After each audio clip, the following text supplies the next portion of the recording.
샬롬! 우리 친구들 반갑습니다.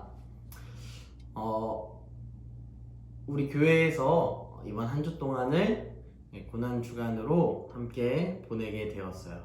그래서 우리가 더욱더 예수님의 십자가의 그 사랑, 우리의 죄를 다 짊어지시고 못 박혀 죽으시고 부활하신 그 십자가의 은혜를 더욱더 깊이 우리가 마음에 새기며 한 주 동안을 살아갔으면 좋겠습니다.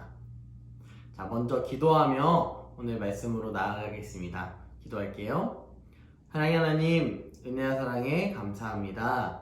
하나님, 우리 한 사람 한 사람 주님께서 붙잡아 주시고 주님께서 함께하여 주셔서 이 시간도 주님 앞에 나와 예배할 수 있도록 인도하심에 감사합니다. 주님, 이 기도가 주님께 온전히 상달될 수 있도록 인도하여 주시고, 이 영상을 틀어 예배하는 모든 우리 유초등부 친구들 한 사람 한 사람이 다시 믿음으로 성장해 나갈 수 있도록 인도하여 주시고, 지금 눈으로 보지 못한다 할지라도 우리가 마음으로 함께함을 느낄 수 있도록 인도하여 주시옵소서.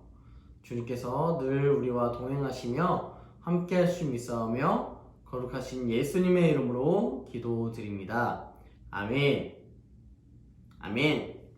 자, 오늘 말씀의 제목은 바로 우리의 죄악을 짊어지신 예수님, 우리의 죄악을 짊어지신 예수님이라는 제목으로 함께 말씀을 나눠보도록 하겠습니다.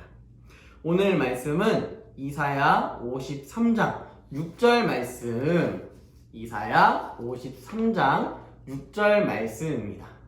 자, 우리는 다 양 같아서 그릇 행하여 각기 제 길로 갔거늘 여호와께서는 우리 모두의 죄악을 그에게 담당시키셨도다.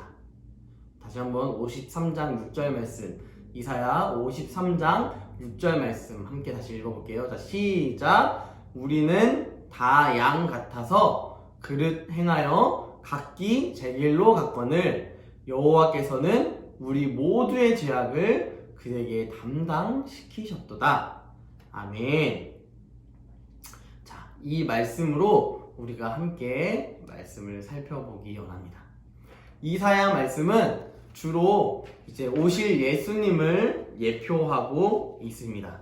예수님께서 이 땅 가운데 오셔서 종의 형상으로 나타나실 텐데, 그 고난받는 종이 어떠한 모습으로 나타나는지를 자세하게 설명하고 있는 것이 바로 이사야 말씀이 될 것입니다. 이사야에는 고난받는 종이라는 주제로 정말 많은 내용이 나와 있고요. 자, 이 53장뿐만 아니라 41장부터 시작하여서 전반적인 내용들이 거의 다 우리를 위하여서 오실 메시아가 어떤 고난을 당하시는지에 대해서 나타나고 있습니다. 자, 그 중에서도 특별히 전사님이 선택한 이사야 53장 6절 말씀, 우리는 다 양 같아서 그릇 행하여 각기 제 길로 갔거늘 여호와께서는 우리 모두의 죄악을 그에게 담당시키셨도다. 이 말씀을 선택하였습니다. 사실 이사야 53장 말씀에는 이 6절보다 더 잘 알고 있는 말씀이 바로 나타나고 있어요. 53장 5절 말씀에 나와 있습니다. 저는 한번 읽어볼게요. 그가 찔림은 우리의 허물 때문이요, 그가 상함은 우리의 죄악 때문이라.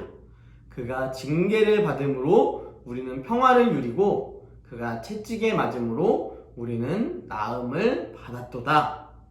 예수님께서 우리를 위하여서 찔리셨고 또 상하셨고 징계 받으셨고 또 채찍에 맞으셨는데, 그것을 통하여서 우리는 나음을 얻기도 하고 평화를 누리게 되는 모습들이 나온다는 것입니다. 자, 그 말씀을 이어서 오늘 말씀에 우리가 다 양 같다 라고 나타나고 있습니다. 자, 이 양 같다 라는 것이 도대체 무슨 말일까요?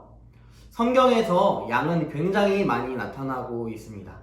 그리고 목자들 또한, 양을 치는 목자들 또한 굉장히 많이 나타나고 있어요. 예수님도 양을 비유하셔서 참 많이 이야기하셨습니다. 그렇다면 이 양이 어떻길래 자꾸 우리의 모습과 동일하게 비유하시는가 우리가 생각해 볼 필요가 있다는 것입니다. 그런데 정말 재미있는 것은 우리의 모습만 양으로 비유하신 것이 아니라 예수님도 양으로 비유하고 계세요. 아니, 예수님 우리랑 너무 다른데 왜 예수님을 하나님의 어린 양이라고 부를까? 하나님의 어린 양이라고 생각할까? 얘기할까? 우리는 이것 또한 의문점이 들 수 있습니다. 자, 첫 번째로 우리를 왜 양 같다라고 이야기했는지 생각하기 위하여서는 이 양이 어떠한 특징을 가지고 있는지를 우리는 생각해 보아야 할 것입니다. 자, 여러분 양을 한번 직접 만나봤나요? 한번 직접적으로 눈으로 목격해 본 적이 있나요? 네, 전 선생님도 아직 없어요. 하지만 이 양의 특징 중에 한 가지 저 선생님이 알고 있는 것이 있습니다. 바로 이 양은 눈이 시력이 굉장히 안 좋다는 거예요. 그래서 사람은 어떤 사람은 2.0이 되기도 하고 어떤 사람은 낮아서 0. 몇이 되기도 하고 마이너스가 되기도 하고 이런데 사람은 안경이라는 도구를 껴서 시력을 증진시키잖아요. 그런데 이 양들은 그럴 수가 없어요. 그런데 이 양들의 이 가시거리, 볼 수 있는 거리가 어느 정도냐면 바로 자신의 코앞, 그 정도까지만 양들은 볼 수 있다고 합니다. 그래서 양들이 이제 행진하는 목자가 양을 칠 때에는 이 양이 자신의 앞에 양을 보고 뒤를 따라서 쫓아가게 되는 것이죠. 그런데 이 양이 그릇 행하고 다른 것을 봤을 때 어떻게 될까요? 자신의 코앞에 있던 양이 보이지 않으면 다시 자기가 원하는 길로 가게 되어 있다는 거예요. 내가 가야 할 방향이 있음에도 불구하고 자신이 그것을 놓쳐버리면, 한눈을 팔아서 놓쳐버리면 쫓아갈 수가 없는 것이고, 그렇다면 목자를 쫓을 수 없게 되는 것이죠. 이 말씀이 바로 그것을 나타내고 있는 것입니다. 우리가 다 양 같아서 그릇 행하기도 하고 각자 제 길로 가는 이런 양이 한눈 팔아서 자기가 원하는 길로 가는 것처럼 우리가 죄로 인하여서 예수님을 온전히 바라보지 못하고 하나님의 은혜를 온전히 사모하지 못하고 우리가 한눈을 팔고 세상의 것들의 가치를 두고 있다면 그것은 마치 양과 같은 행동이다라는 것이죠. 자, 이러한 모습을 나타내면서 하나님은 이사야 선지자를 통하여서 이 인간들 모두가 다 양과 같아서 자기가 원하는 방향, 자기가 뜻하는 방향대로 자꾸만 살아가려 한다라고 이야기하고 있습니다. 사사기 말씀을 보면 2번이나 이런 말씀이 나타나고 있습니다. 그때 왕이 없으므로 각자가 자기의 소견에 옳은 대로 자기가 생각했을 때 이건 정직해, 이건 맞아 라고 생각한다면 그거대로 따르는, 그래서 도둑질을 한다 할지라도 나의 소견에 옳다라고 생각이 들면 그것이 옳게 되고, 또 누군가를 욕하고 혹은 살인하는 것이 합당하다라고 스스로 생각하면 그것이 합당하게 되는 그런 시대였다는 것이죠. 그런 모습을 우리 또한 나타나고 있다는 것이죠. 우리가 예수님께서 우리에게 말씀하신 말씀대로 우리가 살아가야 하지만 우리가 마치 양 같아서 한 치 앞도 보지 못하는 사람과 같아서 우리가 주님의 뜻을 따르지 않고 나의 가고자 하는 길로 갔을 때 주님 우리에게 말씀하십니다. 너희는 다 양 같아서 잘못 행하고 어긋났고 방황하고 각기 너의 길로 자꾸만 가고 있다. 자, 그런데 이것으로 끝나는 것이 아닙니다. 이것으로 끝나는 것이 아니에요. 여호와께서는 우리 모두의 죄악을 그에게 담당시키셨도다. 자, 여호와께서는 우리 모두의 죄악, 이 모두의 죄악을 그에게 담당하셨다라고 이야기하고 있습니다. 여러분, 우리 모두의 죄악을 담당하신 분 누굴까요? 바로 예수 그리스도십니다. 하나님께서 직접 우리 모두의 죄악들, 자꾸만 세상 사람들처럼 살아가려고 하고 우리의 막 원하는 대로 살아가려고 하는 우리의 모습을 바라보면서 우리의 죄악된 모습들을 도리어 그분께 담당시키셨다라는 것이죠. 자, 여기서 생각해 볼 수 있는 것, 왜 예수님을 하나님의 어린 양이라고 부르는가? 조사님은 이 하나님의 어린 양이라고 부르는 자체를 바로 이렇게 생각할 수 있다라고 생각합니다. 바로 예수님께서 사람을 위하여서 종의 형체를 가지사 사람의 형태로 이 땅 가운데 나오셨던 것처럼 하나님의 양들인 하나님의 양이라고 생각하는 우리의 죄악들을 위하여서 그와 동일한 어린 양으로서 이 땅 가운데 오신 예수 그리스도, 그분을 표면적으로 상징해주는 모습이 바로 어린 양 예수 그리스도라는 것입니다. 또한 이 출애굽기 12장 말씀을 통하여서 이스라엘 백성들이 6월절 어린 양의 피로 하나님의 영이 그들의 장자를 죽이지 않았던 것처럼 피해 갔던 것처럼, 이것과 동일하게 이 죽음의 죄악들이 이 어린 양 예수 그리스도의 피를 통하여서 우리의 앞에서 패스오버, 넘어가는 그러한 모습을 보여주기 때문에 예수님을 바로 하나님의 어린 양이다 라고 나타내고 있는 것입니다. 자, 그렇다면 53장 6절, 이사야 53장 6절 말씀에 나오는 여호와께서는 우리 모두의 죄악을 그에게 담당시키셨도다. 자, 이 말씀이 우리가 보는 신약 성경에 그대로 나타나게 되었습니다. 우리가 오늘 말씀을 한 군데 더 볼 건데요, 바로 이 말씀이에요. 우리 친구들이 누구나 알 수 있는 말씀, 어렸을 때부터 너무 많이 들었던 말씀, 바로 이 말씀입니다. 어떤 말씀인가요? 요한복음 3장 16절 말씀. 하나님이 세상을 이처럼 사랑하셨대요. 도대체 어떻게 사랑하셨는지는 그 밑에 나옵니다. 독생자를 주셨으니. 이 독생자, 하나뿐인 외아들 예수님을 우리에게 주셨다고 합니다. 이는 그를 믿는 자마다 멸망하지 않고 영생을 얻게 하려 하심이라. 자, 이사야 53장 6절 말씀에 나오는 여호와께서 우리 모두의 죄악을 예수님께 담당하신 그 사건으로 말미암아 십자가에 못 박혀 죽으신 예수 그리스도, 그것을 우리가 믿을 때에 우리가 멸망하지 아니하고 온전한 영생을 얻게 하신다고 말씀하고 계십니다. 이 땅에서의 평생 사는 것이 아니라요, 우리가 죽어서도 부활하여서 다시 하나님 천국에 올라가서 하나님을 찬양하고 하나님 예배하는 것, 그곳에서의 삶이 더 본질적이고 더 귀한 삶이라는 것을 말씀해 주시는 것입니다.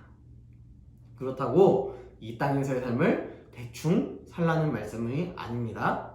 이 땅에서의 삶도 충분히 아름답고 거룩하게 살아가야지만 이 땅에서의 부유함, 이 땅에서의 행복, 축복, 이런 것을 더 많이 추구하는 것보다 우리가 죽었을 때 얻을 영생을 가지고 하나님 앞에 나와 예배할 그날을 더욱더 추구하며 살아가는 것입니다.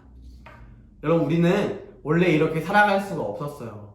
우리는 온전히 죄로 인하여서 뒤덮여져 있는, 전혀 보이지 않는, 하나님을 볼 수조차 없는 사람이었습니다. 그런데 예수님께서 이 가려져 있던 눈을 다시 밝혀주셨어요. 예수님을 믿기만 하면. 여러분, 우리가 믿는 예수님은 이렇게 대단하신 분이에요. 우리가 이번 한 주 동안의 삶을 살아갈 때 꼭 기억해야 할 것, 꼭 생각해야 할 것, 바로 예수님께서 우리의 죄를 위하여서 십자가에 못 박히셨고 그 고난의 순간 가운데 우리를 사랑으로 증명하셨다는 것입니다. 우리가 이번 한 주를 고난 주간으로 보낼 것입니다. 이번 한 주 동안에 내가 하고 싶은 것, 내가 막 갈망하는 것, 이런 것을 우리가 추구하는 것보다 하나님이 기뻐하시는 것이 무엇일까? 우리가 그것을 더 분별하며 살아갔으면 좋겠습니다. 그렇게 살아갈 수 있나요?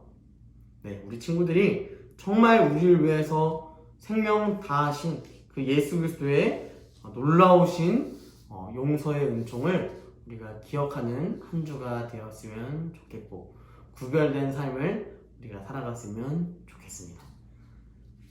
이러한 모습대로 살아갈 우리 주동부 친구들을 정말 전삶은 기대하고 또 소망합니다. 제가 기도할게요. 사랑의 하나님, 은혜 사랑에 감사합니다. 하나님, 우리를 사랑하셔서 감히 하나님께서 자신의 모든 것을 내려놓으시고 하나님의 몸을 입고 이 땅 가운데 내려오셔서 우리의 모든 죄를 위하여서 십자가에 못 박혀 죽으셨고 또한 부활하셨습니다. 그 용서의 은총이 우리에게 있습니다. 우리가 예수를 믿을 때에 주님께서 우리에게 그 은총을 주시고 영생하게 하십니다. 그 은혜를 우리가 항상 기억하며 날마다 그 축복 안에 살아갈 수 있도록 주여 함께하여 주시옵소서. 주님께서 우리와 늘 동행하시며 함께하실 줄 믿사오며 거룩하신 예수님의 이름으로 기도드립니다. 아멘. 자, 여러분, 우리 시간은 광고 시간입니다. 첫 번째, 우리 밴드의 영상이 이번 주에는 안 올라왔을 거예요. 아마 다음 주에도 안 올라갈 겁니다. 왜냐하면 특별히 이번 주일과 다음 주일은 이제 저는 고난 주간으로 보내기 위한 고난 주일에 맞는 예배를 설교를 선택하였고, 또한 이 다음 주 한 주가 넘어가면 부활 주일로 또 특별히 보낼 것이기 때문에 밴드의 영상은 올리지 않을 것입니다. 하지만 우리가 이번 예배를 드리고 나서 한 주 동안의 삶 가운데 우리가 고난 받으신 예수님을 더 깊이 묵상하였으면 좋겠고, 또 부활 주일 예배를 마치고 나서의 한 주 동안의 삶을 정말 우리를 위해서 부활하신 그 예수 그리스도의 그 은혜를, 그 감격을, 그 사랑을 기억하는 한 주가 되었으면 좋겠습니다. 이제 코로나가 얼마 남지 않은 것 같아요. 정말 우리 친구들 볼 날이 얼마 남지 않은 것 같은데 빨리 봤으면 좋겠습니다. 제발! 네, 우리 친구들 꼭 봤으면 좋겠고. 자, 세 번째 무슨 광고일까요? 자, 밴드 이 예배가 끝나면요, 밴드에는 11시쯤에 하나의 활동 자료가 올라갈 것입니다. 이 활동 자료를 하기 위해서는 엄마에게 부탁해서 프린트를 해달라고 해야 될 거예요. 이게 어떠한 곳인지에 대해서는 전생이 밴드에 올려줬을 때 그것을 보고 우리 친구들이 각자 집에서 부모님과 함께 해봤으면 좋겠습니다. 그리고 이 하는 것으로 끝나는 게 아니라요, 우리 친구들 이 완성품과 함께 사진 촬영을 해주고 그것을 밴드에 올려주면 전사님이 상품을 보내주도록 하겠습니다. 여러분, 우리 친구들에게 핸드폰이 없다면 여러분들의 부모님께 기프티콘을 전사님이 쏘도록 하겠습니다. 여러분 꼭 완성해서 보내주세요. 정말 여러분 뜻깊은 그러한 만들기 시간이 될 거예요. 활동 시간이 될 거예요. 그러니까 우리 친구들 꼭 동참하셔서 사진 촬영 꼭 해주면 좋겠습니다. 우리 다시 만나는 그날까지 안녕히 계세요. 우리 주기도문으로 예배를 마치도록 하겠습니다.